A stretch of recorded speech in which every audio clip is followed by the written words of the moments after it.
Late us start with the metabolism of the xenobiotics. तो सबसे पहले तो you have select a book कि आप इस टॉपिक को कहाँ से प्रिपेयर करेंगे। आई वुड सजेस्ट कि आप लोग हार्पर चूज़ करें because it is I would say कि बेस्ट बुक, लेकिन आप सतिया भी चूज़ कर सकते हैं, ये आपकी चॉइस पे डिपेंड करता है।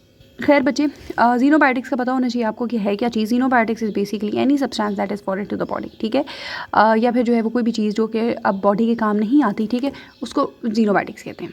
अब फॉर एग्जांपल ऐसा होता है कि अपने जो है वो हम लोग बहुत से ड्रग्स लेते हैं। लाइक हमें पिछले साल मुझे बुखार हुआ था और मैंने पेनाडॉल खाई थी, ठीक है। अब वो पिछले साल की मेरे बॉडी में खड़ी तो नहीं है ना, ऑब्वियसली वो मेटाबोलाइज हो गई है और फिर बॉडी से बाहर चली गई है।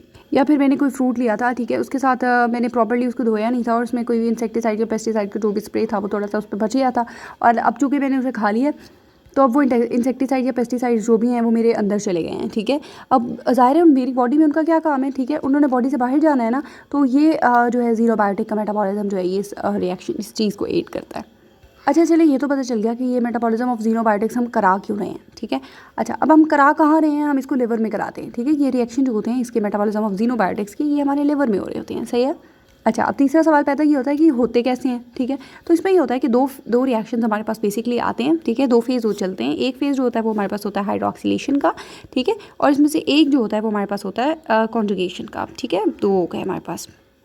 हाइड्रोक्सिलेशन वाले प्रोसेस को एड करने के लिए हमारे पास जो है वो साइटोक्रोम P450 जो है मौजूद होता है, ठीक है। साइटोक्रोम P450 को भी देख लेते हैं क्या है, और इसी तरह स्पेसिफिक एंजाइम्स जो है वो कॉन्जुगेशन रिएक्शन के लिए भी मौजूद होते हैं हमारे पास। अगर हम साइटोक्रोम P450 की बात करें तो ये जो है हमारे पास एक हीम एंजाइम है, ठीक है, और प्रेजेंट होता है हमारी जो हेपाटोसाइट्स होते हैं या लिवर सेल्स होती हैं, ठीक है, उनका जो स्मूथ एंडोप्लाज्मिक रेटिकुलम होता है उसके अंदर जो है वो हमारा ये साइटोक्रोम P450 मौजूद होता है, ठीक है। इसका नाम साइटोक्रोम P450 इसलिए है कि जब ये कार्बन डाइऑक्साइड को एक्सपोज होता है तो ये अपनी मैक्सिमम एब्जॉर्प्शन पीक शो करता है एट 450 नैनोमीटर, ठीक है, इसलिए जो है इसका नाम साइटोक्रोम P450 है। तकरीबन 50 किस्म की जो 50% ड्रग्स जो हम लेते हैं बॉडी में, ठीक है, इंजेस्ट करते हैं, सही है, वो जो है वो मेटाबोलाइज करने में हमारा साइटोक्रोम P450 काम कर रहा होता है। अच्छा, अब ये जो हमारा ज़ीनोबायोटिक का मेटाबॉलिज्म है उसमें तो हमारा साइटोक्रोम P450 इन्वॉल्व हो गया, ठीक है। इसके अलावा भी बहुत से फिजियोलॉजिकल फंक्शंस होते हैं, जैसे कि हमने स्टीरॉयड हार्मोन्स, ठीक है, सिंथेसाइज कराने हैं स्टीरॉयड हार्मोन्स, तो उसमें ये इन्वॉल्व होता है।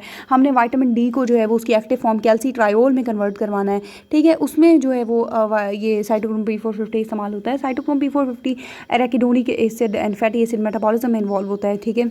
इसके अलावा बहुत से प्रोसीजर्स हैं जिनमें हमारा साइटोक्रोम P450 इन्वॉल्व होता है, तो ये बड़ा ही एक इंपॉर्टेंट हम कह सकते हैं कि एंजाइम है बॉडी का।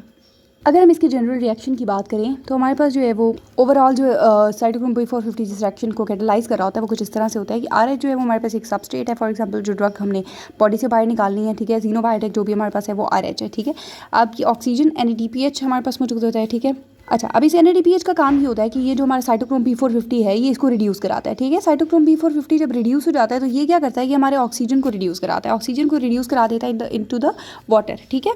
और इस तरह फाइनली जो है वो एक ऑक्सीजन को आके इंट्रोड्यूस करा देता है as a hydroxyl group into the substrate. अब देखें, पहले सबस्ट्रेट RH था, RH जो है कोई पोलर ग्रुप इसमें मौजूद नहीं है, तो ऑब्वियसली ये एक अच्छा चीज़ नहीं है वाटर में के साथ इंटरैक्ट करने के लिए। जबकि ROH की अगर हम बात करें तो ये कुछ ना कुछ हाइड्रोजन बॉन्डिंग करके थोड़ा सा बहुत वाटर में सॉल्युबल हो सकता है, ये पोलर है सब्सटेंस, ठीक है, तो ये हमारे वाटर में सॉल्युबल हो सकती है। तो प्यारे बच्चों, साइटोक्रोम P450 इस तरीके से काम कर रहा होता है। अब मैंने आपको साइटोक्रोम P450 के इतने सारे काम गिनवा दिए, ठीक है। तो ये साइटोक्रोम P450 जो है ये सिर्फ एक एंजाइम नहीं है बल्कि इसकी बहुत सारी आइसोफॉर्म्स होती हैं, ठीक है। मतलब ये है कि ये जो है ये एक सुपर फैमिली है, ठीक है। सुपर फैमिली किस चीज़ की? सुपर फैमिली हमारे हीम कंटेनिंग एंजाइम्स की, ठीक है। सुपर फैमिली जो है वो हमारे पास साइटोक्रोम P450 है। इनका अपना जो है वो एक जो है सिस्टमैटिक नोमेनक्लेचर है एंजाइम्स के लिए, उनके जीन्स के लिए। अच्छा, अब इसमें आप लोग इस चीज़ को कंसीडर करें CYP2C9 को, ठीक है। इसमें आप लोग ये देखें कि ये तो सुपर फैमिली का नाम आ गया, साइटोक्रोम P450 सुपर फैमिली का नाम आ गया, ठीक है। बल्कि इसको इस तरह से कुछ लिख लेती हूँ। अब देखिए, जो ग्रीन में आपको नज़र आ रहा है ये जो है हमारे पास साइटोक्रोम P450 की जो सुपर फैमिली है उसका हमने इंडिकेट किया है, ठीक है। अब जो ब्लू में आपको 2 नज़र आ रहा है ना, ये वाला 2 ये इंडिकेट कर रहा होता है फैमिली को, ठीक है। ये आगे सुपर फैमिली, ये आगे हमारे पास फैमिली, ठीक है। उसके बाद आपको ये जो C नज़र आ रहा है ये हमारे पास होता है सब फैमिली, ठीक है। अच्छा, ये CYP हो गया सुपर फैमिली, 2 हो गया हमारे पास फैमिली, और ये C जो है सिंपल ये हमारे पास आ गया सब फैमिली। और जो 9 है हमारे पास ये जीन होता है जिसने काम कराना है। अच्छा, ये जो CYP2C9 है ये हमारे पास एक इंपॉर्टेंट हम कह सकते हैं कि एंजाइम कह लें, ठीक है, जिसने मेटाबोलाइज कराना है हमारी वारफरिन को, ठीक है। इसको आपने याद रखना है। इसके बाद अगर मैं थोड़ी सी बातें आपको बता दूँ तो ये याद करना आप लोगों के लिए आसान होगा। CYP1 से लेकर CYP3 तक की जो फैमिली है वो हमारे पास जो है वो इन्वॉल्व होती है in the drug and the steroid metabolism, ठीक है, in the drug and the steroid metabolism. इस तरह ये जो 3 हमारे पास ऑड नंबर आ रहे हैं, CYP11, CYP17, CYP19, ये हमारे पास जो है वो स्टीरॉइड बायोसिंथेसिस में इन्वॉल्व होते हैं, ठीक है, स्टीरॉइड बायोसिंथेसिस में। अच्छा खैर, साइटोक्रोम P450 जो है हमारे पास, वो मेनली हमने कहा कि हमारे पास जो है वो हिपेटोसाइट्स में, हमारे मतलब लिवर में पड़ा है, ठीक है, लिवर के अंदर कहाँ पे, हमारे स्मूथ एंडोप्लाज्मिक रेटिकुलम में, सही है। उसके अलावा जो है ये हमारे लिवर के जो हिपेटोसाइट्स होते हैं, ठीक है, उसमें जो तकरीबन टोटल जितनी भी प्रोटीन मौजूद होती है उसका 20% जो है वो हमारे साइटोक्रोम P450 बना रहे होते हैं, ठीक है। इसके बाद अगर हम बात करें एड्रीनल ग्लैंड की, तो हमारे एड्रीनल ग्लैंड में भी हमारे साइटोक्रोम P450 पड़ा होता है, लेकिन उसके जो है स्मूथ एंडोप्लाज्मिक रेटिकुलम के साथ साथ हमारा जो माइटोकॉन्ड्रिया होता है एड्रीनल ग्लैंड का, ठीक है, उसके अंदर भी जो है वो हमारा साइटोक्रोम P450 मौजूद है। और वहाँ पे इसका काम क्या होता है, इसने कोलेस्ट्रॉल और स्टेरॉइड जो होते हैं उनकी बायोसिंथेसिस करानी होती है। वहाँ पे इसके पास जो है वो एड्रीनल ग्लैंड में, वहाँ पे इसके पास जो है वो NADPH के साथ एक जो है वो फ्लेवोप्रोटीन लिंक्ड होती है, ठीक है, एड्रीनोडॉक्सिन रिडक्टेज, वो भी इसके पास मौजूद होती है। और एक नॉन हीम जो है वो प्रोटीन भी मौजूद होती है, एड्रीनोडॉक्सिन, ठीक है। अच्छा तो बच्चों, जैसे कि आपको पता है कि साइटोक्रोम P450 जो है वो एक एंजाइम है, ठीक है, तो इसमें जो है वो इंड्यूसर्स और इनहिबिटर्स की भी बात करेंगे, ठीक है। इंड्यूसर्स वो होंगे, फॉर एग्जांपल हमारे पास कोई भी हम एग्जांपल ले लेते हैं फिनोबार्बिटोल की, ठीक है, ये जो है हमारे पास ये हाइपरट्रॉफी करा देता है हमारे स्मूथ एंडोप्लाज्मिक रेटिकुलम की, ठीक है, और इससे क्या होता है कि जो साइटोक्रोम P450 है, ठीक है, उसकी जो कंसनट्रेशन होती है वो 4 से 5 दिनों में 3 से 4 गुना ज़्यादा बढ़ जाती है, ठीक है।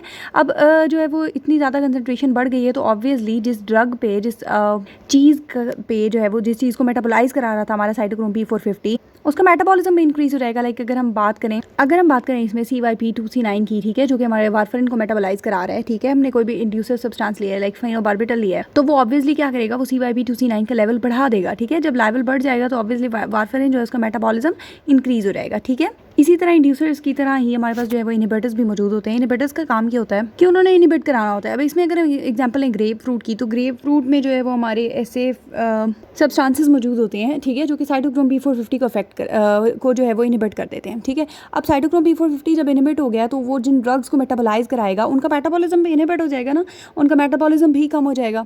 अब साइटोक्रोम P450 जिसको एक्टिवेट करा रहा था, ठीक है, अब साइटोक्रोम P450 नहीं रहा तो उसकी एक्टिवेशन नहीं रहेगी, ठीक है, वो एक्टिव नहीं होगा तो वो कोई काम नहीं कर सकेगा, ठीक है। इसी तरह साइटोक्रोम P450 अगर किसी की इनहिबिशन करा रहा था, यानी किसी चीज़ को इनएक्टिव फॉर्म में कन्वर्ट कर रहा था, तो अब वो उसी एक्टिव फॉर्म में रहेगी, इनएक्टिव फॉर्म में कन्वर्ट नहीं होगी, तो उन ड्रग्स की एक्टिविटी जो है वो बॉडी में बढ़ जाएगी।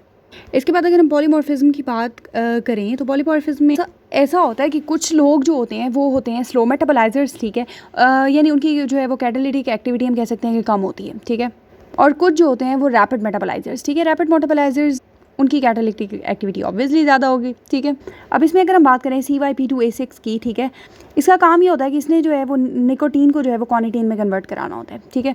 अब जो CYP2A6 है, इसका जो जीन है उसके 3 अलील हैं, ठीक है, जिसमें एक वाइल्ड है और 2 नल अलील्स हैं। फॉर एग्जांपल अगर कोई ऐसा पेशेंट है, एक ऐसा पर्सन है जिसमें जो है वो नल अलील्स हैं, तो ऑब्वियसली वो जो है वो निकोटीन को जो है वो इजीली मेटाबोलाइज नहीं कर सकेगा, ठीक है। इजीली मेटाबोलाइज नहीं कर सकेगा तो उसकी बॉडी में निकोटीन का लेवल उसके ब्रेन में, उसके ब्लड में, ठीक है, वो क्या रहेगा, हाई रहेगा, ठीक है। ऑब्वियसली उसका मेटाबॉलिज्म नहीं हुआ है निकोटीन का, तो निकोटीन अपनी ही फॉर्म में रहेगी ना, तो उसका लेवल जो है वो काफ़ी देर तक हाई रहेगा, आहिस्ता आहिस्ता मेटाबोलाइज होती रहेगी। तो ऐसे लोग जो होंगे उनको हम कहेंगे कि एडिक्शन जैसे होती है ना, एडिक्शन, अगर हम निकोटीन एडिक्शन की बात करें तो उनको जो है वो सिगरेट की तलब नहीं महसूस होगी, ठीक है, क्योंकि निकोटीन जो है वो टबैको में मौजूद होती है, ठीक है। और अब वो चूँकि मेटाबोलाइज नहीं हो रही और बॉडी और ब्रेन में इसका लेवल हाई है, तो ब्रेन नहीं कहेगा कि रे मुझे दोबारा निकोटीन चाहिए। जबकि जिनका रैपिड मेटाबॉलिज्म होगा तो उसमें जल्दी जल्दी निकोटीन जो है वो कॉनिटीन में कन्वर्ट हो जाएगी जल्दी जल्दी से, और वो जो है वो मज़ीद निकोटीन जो है पर्सन जो है वो कंज्यूम करता रहेगा। और ये निकोटीन को कन्वर्ट कॉनिटीन में कौन सा क्या करा रहा है, साइटोक्रोम P450-2A6, ठीक है, ये आपने याद रखना है, इसको इंपॉर्टेंट है ये, ठीक है, CYP2A6 ये याद रखना है आपने इसको। अब देखें अगर हम CYP2A6 को इनहिबिट करते हैं, ठीक है, किसी भी तरीके से इनहिबिट करते हैं, तो अब निकोटीन जो है वो कॉनिटीन में कन्वर्ट नहीं होगा, ठीक है। निकोटीन कॉनिटीन में कन्वर्ट नहीं होगा तो निकोटीन जब एक दफ़ा कंज्यूम किया है, ठीक है, एक सिगरेट पी है किसी बंदे ने, ठीक है, उसमें निकोटीन का लेवल उसके ब्लड में जो है वो हाई रहेगा, ठीक है, और उसको दूसरे सिगरेट की ज़रूरत महसूस नहीं होगी, सही है। उसको एडिक्शन जो उसकी है, जो डेवलप हो चुकी हुई है, वो इतना ज़्यादा जो है वो उसको परेशान नहीं करेगी, हम कह सकते हैं। सो स्मोकिंग अगर छुड़ाने में हम कह सकते हैं कि जो है ये वाला काम जो है वो CYP2A6 को इनहिबिट कराने वाला हेल्पफुल हो सकता है। अच्छा चलें, अब मुझे थोड़ा सा जो है वो ओवरव्यू दे दें साइटोक्रोम P450 का, जो मैंने भी आपको बताया है, ठीक है। इसमें सबसे पहले मैंने आपको क्या बात बताई कि साइटोक्रोम P450 जो है हमारे पास वो क्या है, वो हमारे पास हीम प्रोटीन है, ठीक है। हीम प्रोटीन होने के साथ क्या काम मौजूद होता है, तो प्यारे बच्चों, ये स्मूथ एंडोप्लाज्मिक रेटिकुलम में मौजूद होता है in case of liver. Hepatocytes में जो है वो 20% ऑफ द टोटल प्रोटीन जो है वो हमारे साइक्लोक्रोम P450 होता है। इसके अलावा एड्रीनल ग्लैंड की बात करें तो उसके माइटोकॉन्ड्रिया और स्मूथ एंडोप्लाज्मिक रेटिकुलम में मौजूद होता है। सही है। अच्छा, और दूसरा ये जो है फेज़ 1 जो होता है मेटाबॉलिज्म ऑफ ज़ीनोबायोटिक्स का, उसको जो है वो कैटलाइज करा रहा होता है। इसके अलावा जो है ये काफ़ी सारे जो स्टेरॉइड्स वगैरह हैं, ठीक है, उनके मेटाबॉलिज्म में इन्वॉल्व होता है। ठीक है, ड्रग्स की और स्टेरॉइड की मेटाबॉलिज्म में मैंने आपको बताया अभी कि CYP1 से लेके CYP3 तक की फैमिली जो है वो इन्वॉल्व थी। इसके अलावा मैंने आपको जो है वो CYP11, ठीक है, 17 और 19 का मैंने आपको बताया कि वो जो है इन्वॉल्व होती हैं in the case of steroid biosynthesis. ठीक है, इसके अलावा जो है वो हमने इंडक्शन देखी, इनहिबिशन देखी, ठीक है, और हमने पॉलीमॉर्फिज्म देखा है। अच्छा, ये तो साइटोक्रोम P450 हमने देख लिया। नेक्स्ट पार्ट की वीडियो में इंशाल्लाह जो है वो हम ये रिएक्शंस जो है मेटाबॉलिज्म ऑफ ज़ीनोबायोटिक्स के, इसको देखेंगे। ठीक है, और जो चैप्टर रह गया हमारा उसको कंप्लीट करेंगे इंशाल्लाह। ठीक है, तो नेक्स्ट वीडियो मिस नहीं करनी। Thank you so much.